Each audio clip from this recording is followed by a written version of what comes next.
Bonjour à toutes et à tous. Moi, c'est Monsieur Shinji donc Gaylor, ingénieur d'affaires pour l'entreprise EDF ENR. Ce que je pensais vous présenter aujourd'hui, c'est vous présenter un petit peu l'entreprise EDF ENR, ce que l'on fait, avant de partir sur le sujet principal qui est le photovoltaïque. En vous présentant un petit peu qu'est-ce qu'on peut faire avec le photovoltaïque aujourd'hui, comment est-ce qu'on peut valoriser une production photovoltaïque avant de zoomer un petit peu plus sur l'autoconsommation et connaître les points clés à retenir, les points clés pour une valorisation un petit peu plus optimale, que ce soit sur la partie toiture ou sur la partie production, avant de finir sur un petit exemple un petit peu plus probant pour que vous puissiez vous projeter peut-être un petit peu plus facilement, que vous puissiez avoir des chiffres en tête et voir comment est-ce qu'on réfléchit en fait à un projet photovoltaïque. Pour la présentation de EDF ENR, nous, on est une entreprise qui est filiale à part entière du groupe EDF, un peu comme Easyvia en fait. On existe aujourd'hui depuis 2010, depuis 2007. On est à peu près 400 personnes réparties sur la France, là, comme on peut le voir sur la carte. Et on a un chiffre d'affaires qui est de 90 millions d'euros à peu près. Nous, on se situe sur le marché du particulier et du professionnel. Moi, en tant qu'ingénieur d'affaires, je suis que sur le marché du professionnel, sur la région Hauts-de-France, Haute-Normandie, Île-de-France et l'Est de la France.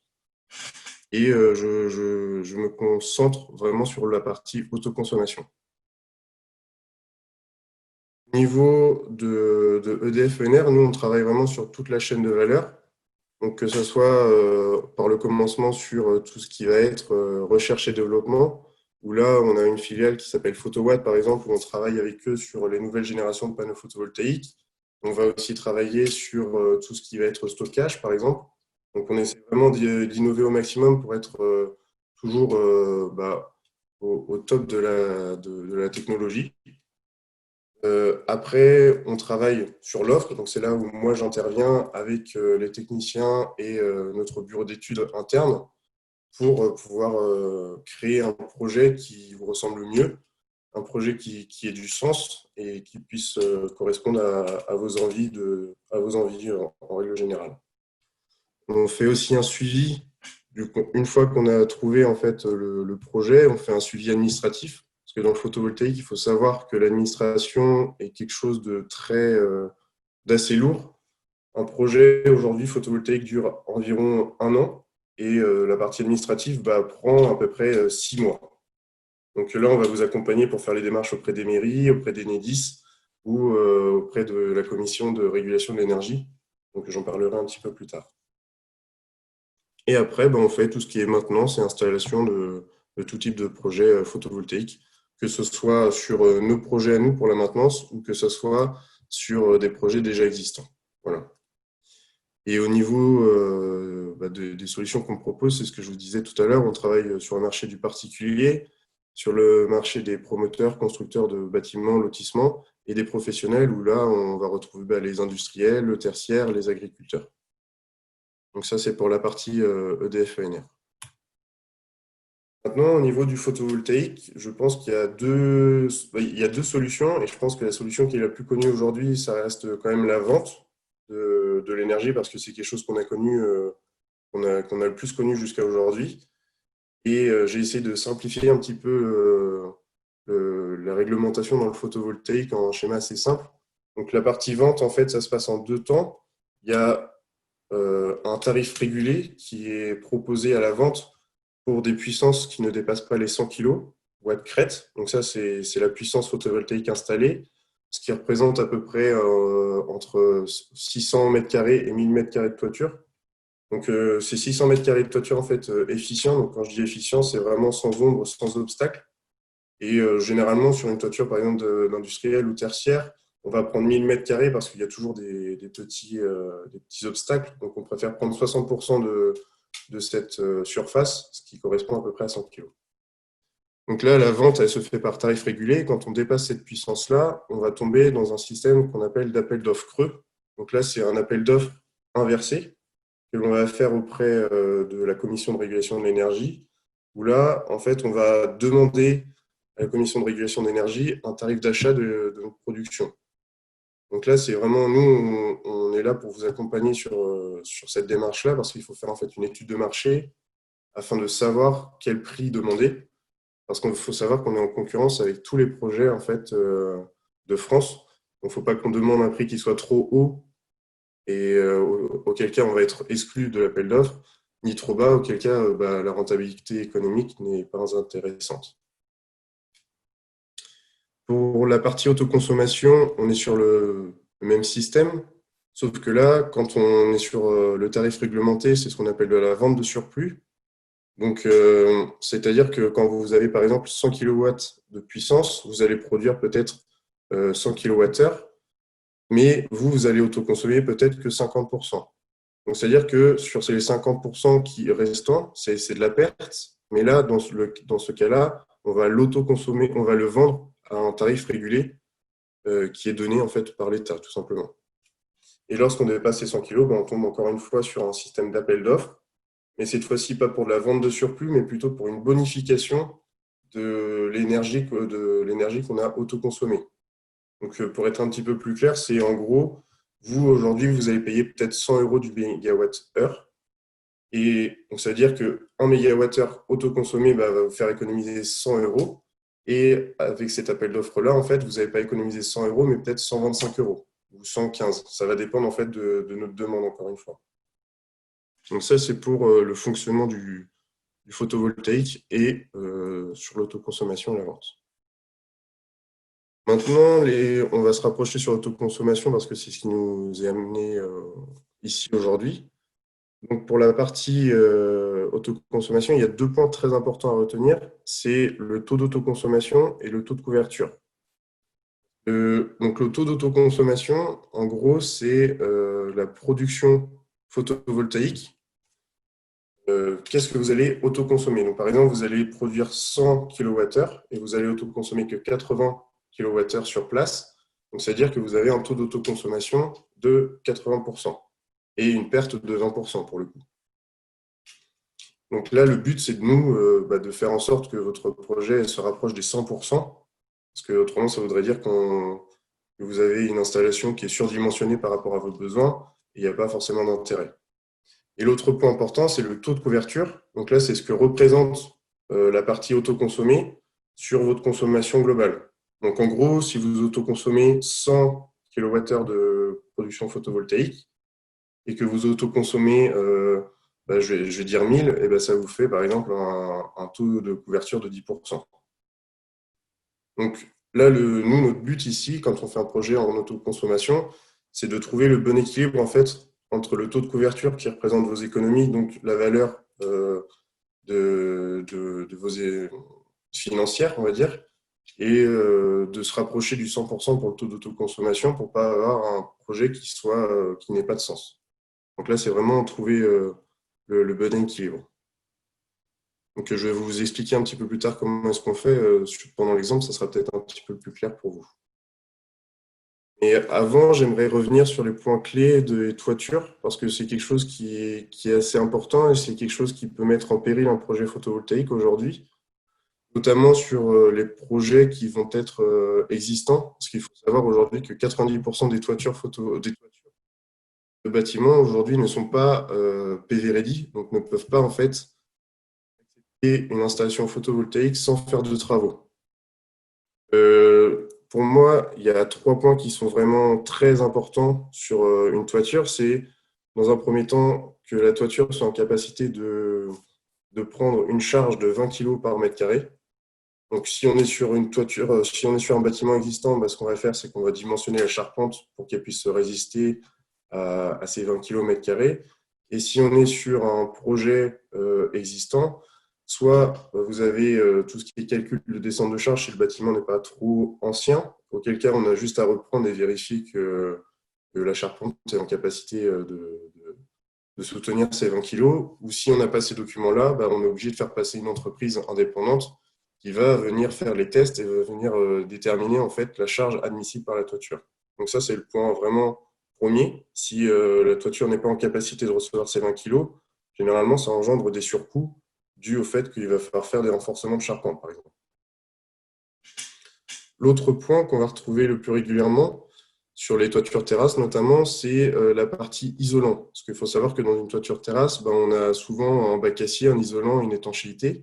Et là, l'isolant, pour du photovoltaïque, et pour respecter les normes, on est obligé d'avoir un minimum d'isolant de type C. Donc ça, c'est pour des questions en fait, de résistance à la compression, mais aussi pour une question de résistance en fait, au feu.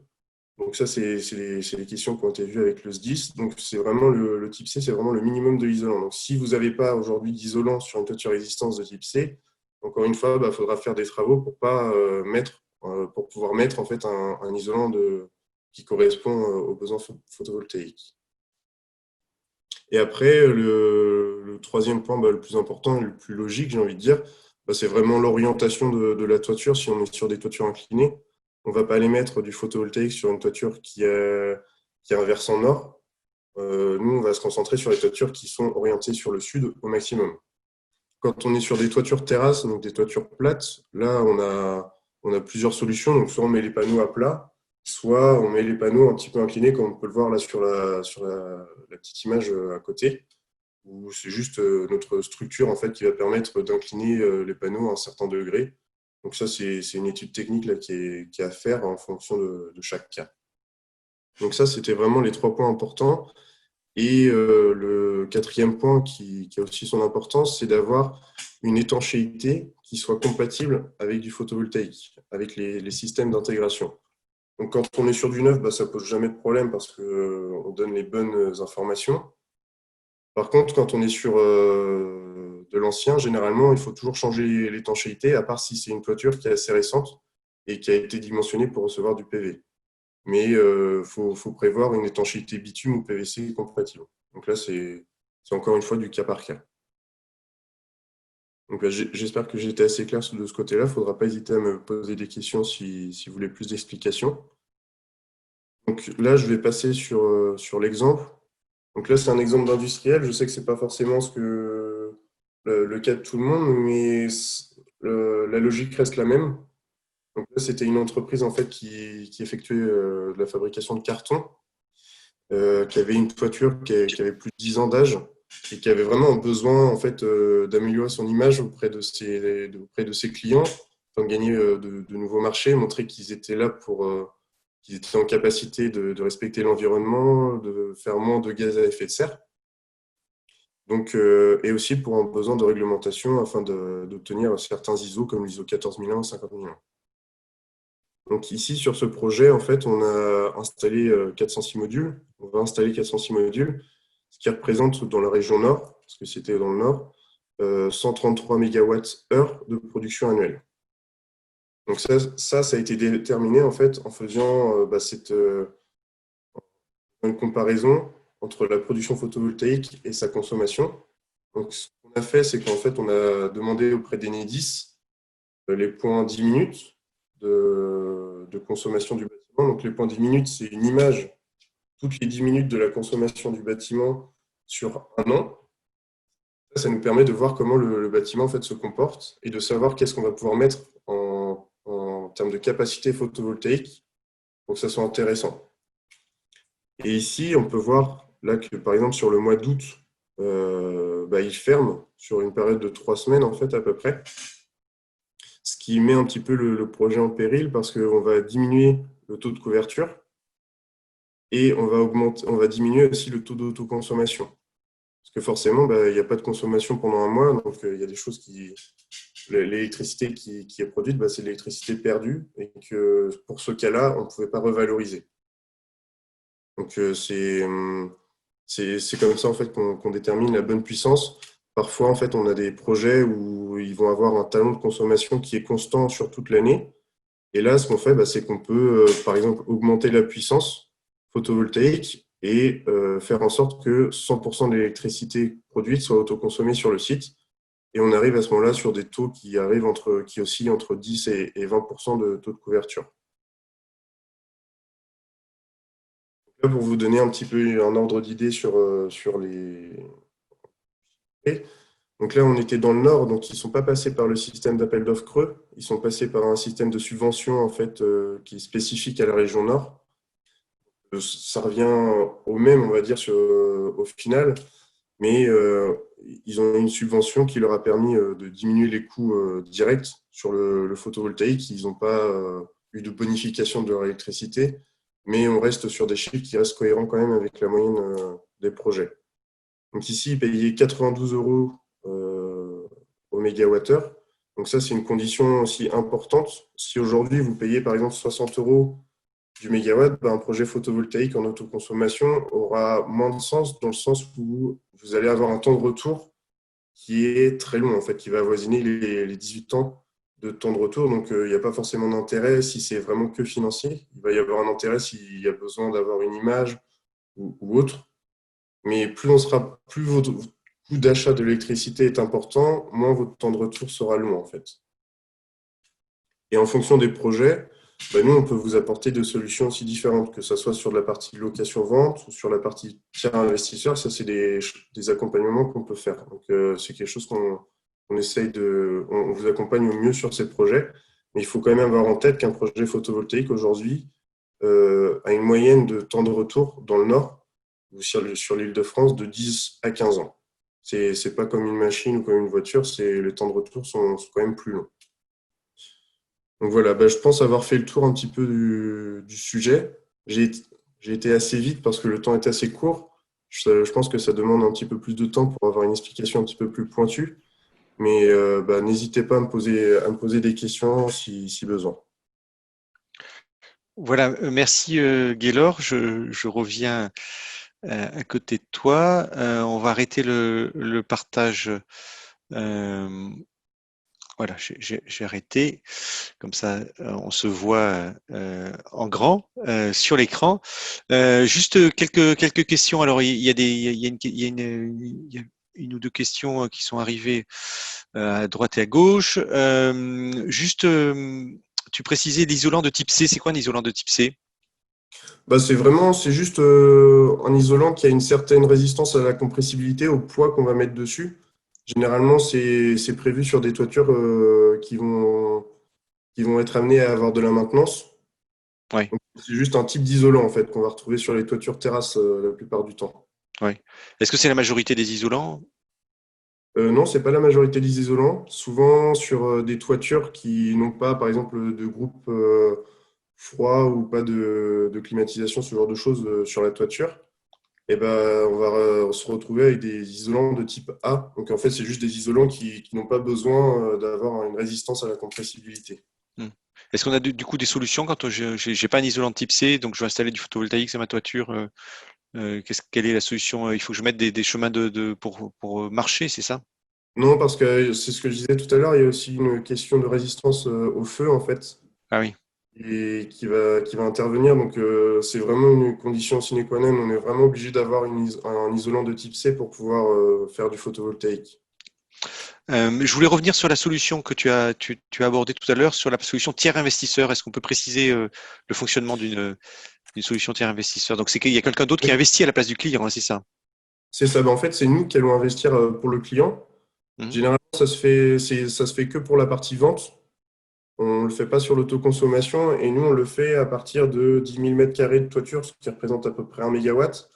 Quand on est dans le nord de la France, on a l'aspect économique qui va rentrer en compte, où là, on est plutôt sur des toitures qui vont se rapprocher des 30 000 mètres carrés, plutôt. Oui. Donc, mais c'est vraiment au cas par cas, en fait. En fonction de la zone géographique, les besoins et les conditions vont changer, en fait, parce qu'on ne va pas avoir le même taux d'ensoleillement et du coup, pas le même temps de retour, pas le même aspect financier, quoi. Hmm. Est-ce que vous vous occupez, on parlait tout à l'heure, on a parlé mobilité électrique avec les IRVE. Est-ce que comment vous interfacez avec la partie mobilité électrique? Bah, aujourd'hui, on fait quelques projets avec des bornes électriques. Ouais, C'est quelque chose qu'on retrouve assez régulièrement sur des projets d'ombrières. c'est ça. Sur les parkings donc de Voilà, commerce, on va exactement. dire plutôt. Ouais. Voilà, de commerce, donc ça peut se retrouver sur des Intermarchés, des Leclerc, mais ça, des fois, ça peut être aussi pour des entreprises qui veulent avoir des bornes électriques pour leurs employés, en fait. Ça peut avoir plusieurs options, on va dire. Oui. Est-ce qu'aujourd'hui, les demandes sont comment est le marché aujourd'hui? Est-ce que c'est en forte progression? Est-ce que et puis il y avait un aspect que tu as développé tout à l'heure qui était de dire oui, les retours sur investissement peuvent être plus ou moins rapides, Mhm. mais c'est pas forcément la première motivation. Il y a aussi des motivations RSE aussi. Voilà, bah, aujourd'hui, par exemple, sur la construction de nouveaux bâtiments, il y a des nouvelles lois qui sont sorties en novembre 2019 qui indiquent que toute construction qui soit tertiaire industrielle de plus de 1000 mètres carrés sont dans l'obligation de mettre 30% de leur toiture à disposition de photovoltaïque ou de toiture végétalisée. Donc ça, c'est une des premières raisons qu'on va retrouver aujourd'hui. À quel endroit? Bah, c'est partout dans la France et c'est une loi qui est sortie en novembre 2019. Ouais, En fait, c'est la loi c'est pas la loi de biodiversité, c'est la loi transition énergétique, je ouais. crois. Et en gros, c'est toutes les nouvelles constructions ou toutes les extensions de plus de 1000 mètres carrés sur du tertiaire industriel ou commercial ont l'obligation de mettre du PV ou de la toiture végétalisée sur 30% de leur toiture. D'accord. Ça, c'est un accélérateur, on va dire, du marché aujourd'hui parce que bah, toutes les nouvelles constructions ont cette obligation-là. Donc, pour nous, forcément, ça a un impact sur les demandes. Ça va avoir un impact sur le long terme. Et après, les autres choses, outre le financier qui intéresse les entreprises en règle générale, bah, c'est vraiment l'aspect communication qu'il y a derrière, qui peuvent engendrer chez eux bah, un gain commercial. Oui, ou un choix de responsabilité, c'est-à-dire de décarboner Exactement. Exactement. son usage. Il y a des questions alors je vais en prendre voilà, souvent les questions arrivent après la présentation. Alors de Thierry qui dit dans l'exemple présenté, pourquoi limiter la puissance installée alors que la consommation du client est assez considérable? Pourquoi ne pas envisager une revente du surplus dans ce cas? Ça permettrait de valoriser le surplus du mois d'août. Et ben justement, en fait, là, c'est parce qu'ils avaient une aide, on aurait pu se limiter à 100 kilos pour rentrer dans la réglementation de vente de surplus. Mais vu qu'ils avaient les aides, en fait, ça pouvait pas être, on ne pouvait pas rentrer dans ce cadre-là. S'il n'y avait pas eu les aides, on aurait fait en sorte que le projet se limite à 100 kilos. Mais quand on dépasse les 100 kilos, on ne peut plus faire de vente de surplus, en fait. Ah oui. Je ne sais pas si je suis clair sur ce point. Oui, donc vous étiez bloqué par cette Voilà, limite. c'est ça. Donc, le mois d'août aurait pu être revalorisé si on était en dessous des 100 kilowatts crête. Hmm. Mais vu que là, on a dépassé, on peut pas revaloriser on peut pas revaloriser le mois d'août, en fait, qui est perdu. Oui, donc il y a une grosse phase d'études et d'audit en amont et Voilà. administrative, oui. C'est pour ça aussi qu'on n'a pas voulu, en fait, augmenter la puissance, parce que si on avait augmenté la puissance pour combler, on va dire, la partie toiture, et ben à ce moment-là, on aurait eu un taux d'autoconsommation qui était beaucoup plus bas. Et il n'y avait pas de sens en fait à faire ça de cette manière-là. Hmm. Il y a une remarque, une question de David, là, puisqu'on est très centré sur la rénovation des bâtiments tertiaires. Est-ce Mhm. qu'il y a des aides spécifiques pour la rénovation d'une toiture, donc dans le cadre de tertiaire, et la mise en place d'une solution photovoltaïque? Alors aujourd'hui sur le photovoltaïque, il n'existe pas d'aide sur le photovoltaïque, à part pour la région Nord par exemple. De temps en temps, il y a des petites aides comme ça occasionnelles qui se font par les régions, mais en règle générale, l'État ne donne pas d'aide sur la partie photovoltaïque. Par contre, quand on fait de la rénovation de toiture, en Ouais, fonction des cas, on va pouvoir jouer sur les C2E en fait. ouais. Parce qu'on peut à ce moment-là en profiter pour améliorer bah, l'isolation du bâtiment, par exemple. Oui. Est-ce que vous gérez ça, vous, donc aussi les C2E? C'est vous qui les gérez En ou? fonction des projets, oui, on est en capacité d'accompagner le client sur ces questions-là. Oui, donc on peut mixer à la fois du photovoltaïque, d'autoconsommation et des aides C2E. Bah, les aides C2E, c'est vraiment que si on refait la toiture. Ouais. Si, si on refait la toiture en fonction des critères C2E. Voilà, donc David, on peut vous répondre par la positive. Alors finalement, dans le cadre, si vous avez des C2E qui sont liés à la rénovation de la toiture, vous pouvez y avoir droit. Euh, une question de Roderick. à qui je dis bonjour d'ailleurs parce que je connais Rodrigue. Est-ce que la solution de tiers investisseur revient au mécanisme avec Enercitive sur Paris? Est-ce J'ai que pas c'est un peu… compris la question pour le coup. Pardon? J'ai pas compris la Ah, question. alors, tu vois les questions aussi, hein, si tu Ah, tapes sur pardon. questions-réponses en bas, ça c'est pour donner un peu plus de… est-ce que la solution tiers investisseur revient au mécanisme avec Enercitive sur Paris? Enercitive, effectivement, ils installent des panneaux photovoltaïques sur les toitures des bâtiments. Alors là, j'avoue que je pourrais pas répondre à la question parce que je connaissais pas du tout cet organisme-là. C'est une association, hein, qui intervient sur Paris et qui en met sur les écoles, sur des copropriétés, sur des bâtiments tertiaires aussi. Bah, le tiers investisseur, de toute manière, on est en capacité de le proposer pour tout le monde, mais c'est en fonction, encore une fois, de la puissance. Nous, on va étudier le projet pour savoir si on peut accompagner sur du tiers investissement. Mais Ouais. c'est quelque chose qu'on est en capacité de faire, faut juste l'étudier. Ok. On a perdu Gaylor. Voilà, Ah, tu es revenu. allô? Tu es revenu. Est-ce que aujourd'hui, une question de JB, est-ce qu'aujourd'hui, est-ce aujourd'hui toujours possible de mettre plusieurs générateurs photovoltaïques sur la même toiture afin de ne pas dépasser 100 kW crête par générateur solaire et donc réinjecter lorsque c'est possible? Alors ça, pour le coup, non, on n'a pas cette possibilité-là parce qu'aujourd'hui, dans le photovoltaïque, c'est assez réglementé. En fait, on a des critères, on doit pouvoir avoir une installation qui est séparée de 100 mètres, en fait, entre, je sais pas si c'est très clair. En gros, si vous installez 100 kilos à un endroit, vous devez, pour réinstaller un autre 100 kilos, avoir soit 100 mètres d'écart entre les deux bâtiments, soit ne pas être sur la même parcelle cadastrale, ou alors avoir un, un propriétaire différent, en fait. Ouais. Il y a des règles à suivre, on ne peut pas faire plusieurs 100 kilos comme ça côte à côte pour pouvoir réinjecter le surplus, par exemple, et le revaloriser. Pour pouvoir se soustraire à la réglementation quelque part. Exactement. Mais le législateur, dans son omniscience, a prévu ce cas, donc ça ne sera pas possible C'est ça. pour JB. Et puis donc une dernière question de Francis. Afin d'optimiser un projet, en particulier si fermeture en août, y a-t-il un intérêt à découper le projet en deux de 100 kW, donc rester en tarif régulé? Là, Bah, du coup, ça revient un peu à la question ouais. de tout à l'heure.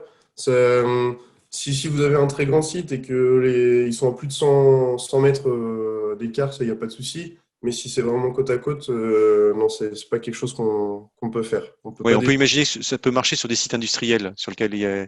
exactement sur des sites industriels, ça peut se faire. Ouais, voilà. Je crois qu'on a fait à peu près le tour des questions, mais on pourrait passer encore beaucoup de temps. C'est un grand plaisir, Gaylor, de t'avoir avec Bah, de nous. même, Pour cette première fois d'ailleurs, c'était la première fois tout à fait. qu'on se voyait que tu intervenais.